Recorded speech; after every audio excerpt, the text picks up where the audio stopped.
Which one you think is worse, an absent father or a toxic mother, and why?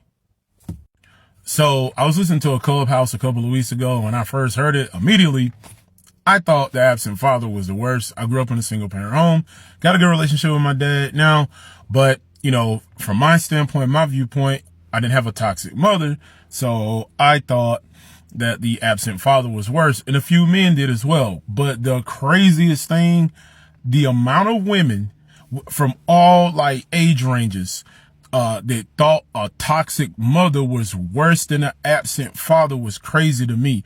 So there were situations where there was situations of jealousy that they felt from their mom not providing for them and showing them, how to be a woman and how to carry themselves. One crazy scenario was a woman, and she was pushing 70. I think she was her late 60s. She said she was the oldest. Her mother, by who she, her stepfather, who was like a father to her mother allowed him to think that her sibling was his child for years, and she knew it wasn't. She knew she was pregnant before they got together, and she talked about how it just diminished her stepfather when he found out. Another woman spoke on how her father was in the house, but her mother was so toxic towards him and towards, the kids, and just how she carried herself, and she ripped their family apart.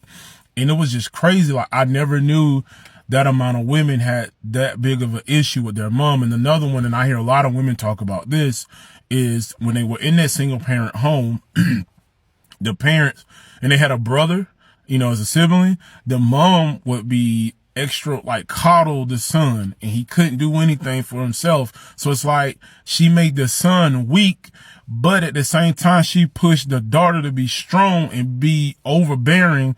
And then the woman would grow up and realize she should have never took on that attitude, but her mom didn't allow her to be more feminine and to be quote unquote more ladylike, but she coddled the son, and the son grew up being feminine, or feminine tendencies, or his thought process and how he carried himself. So it's crazy. So again, I just want to know, which one do you think is worse, an absent father or a toxic mother, and why?